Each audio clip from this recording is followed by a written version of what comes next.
Parashat Shoftim, 20th August 2025. Tim, who brings you comfort when you need it most. Mנחem. Otך. Yes'Yah 51 verse 12. Who brings you comfort when you need it most? Mנחem. This question stands in contrast to the poignant lament in Lamentations, which reflects that Zion has no one to comfort her in Mנחem law. It invites us to reflect on the sources of support in our lives in this week's Parashat Shoftim, Judges. We are presented with viable guidelines for leadership. The passage begins with the important directive to appoint judges, emphasizing the foundation of justice and order. It further explores leaders' laws for kings, priests, and prophets, offering a framework for righteous governance. Additionally, the text addresses critical topics, including cities of refuge for those who unintentionally cause harm, the consequences of false testimony, the rules of engagement and warfare, and the rituals for handling unresolved murders. These teachings collectively encourage us to consider how to cultivate justice, compassion, and accountability in our communities.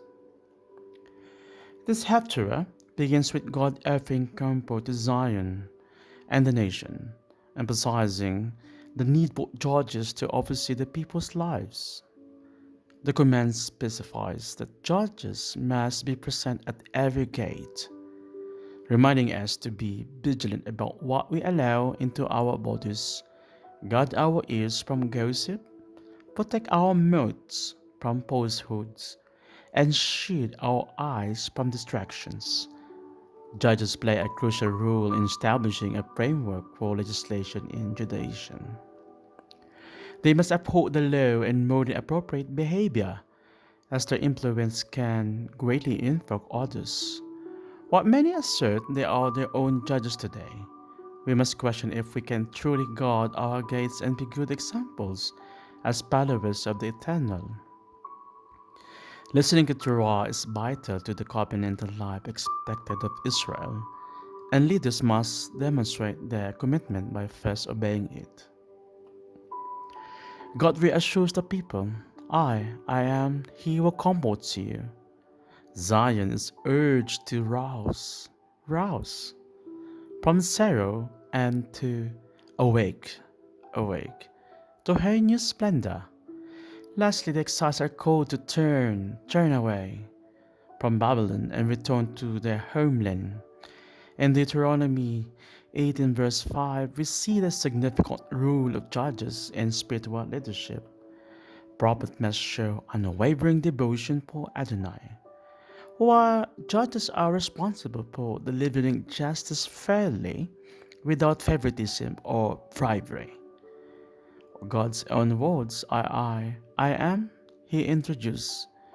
The first theme, the divine presence which brings consolation. The Lord comes to comfort the buried city and to champion his people, verse 22, contending on their behalf against the nations. While listening to Adonai, encapsulated in the Hebrew term Shema, serve as the primary expression of worship in Israel, emphasizing obedience and reverence. The recitation of the Shema forms the cornerstone of Jewish prayer both in synagogues and homes, highlighting the relational aspect of worship and community.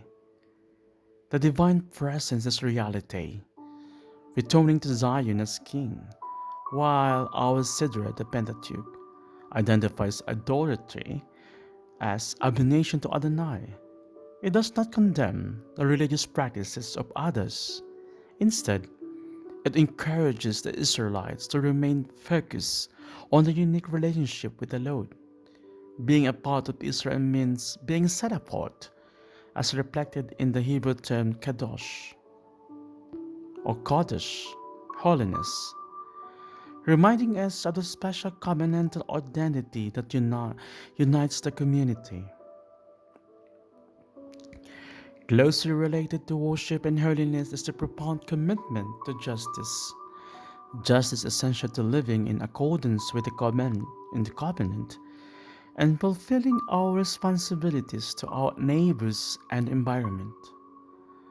As the Sidra Pentateuch beautifully declares justice you shall follow, that you may live and inherit the land which the Lord your God is giving you.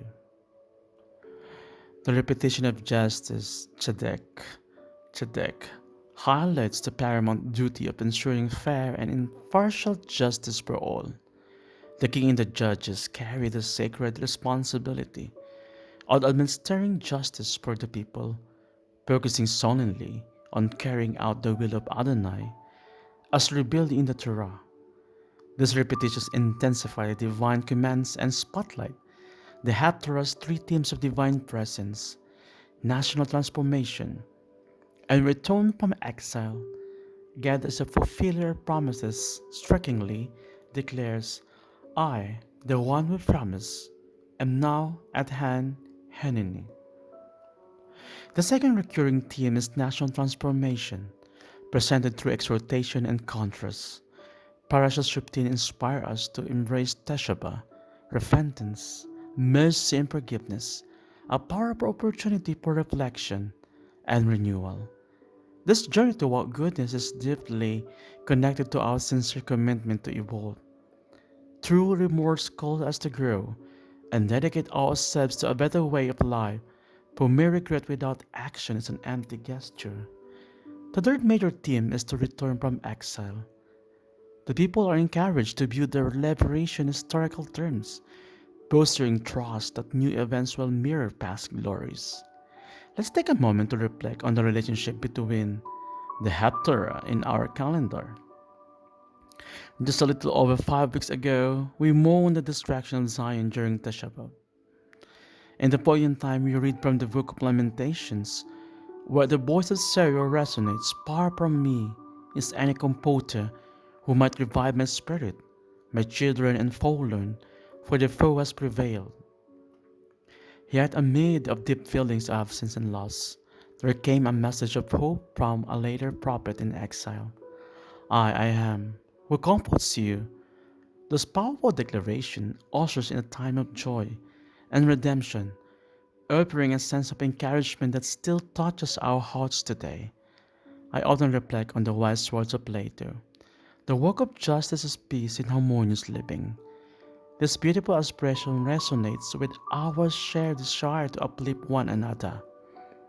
Harmonious living often springs from simple acts of loving kindness, which can be so transformative in our relationship.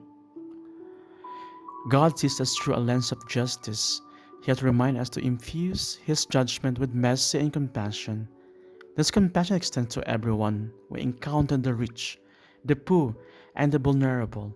Even the Almighty calls upon us to balance justice and love as we navigate our world together with empathy and grace.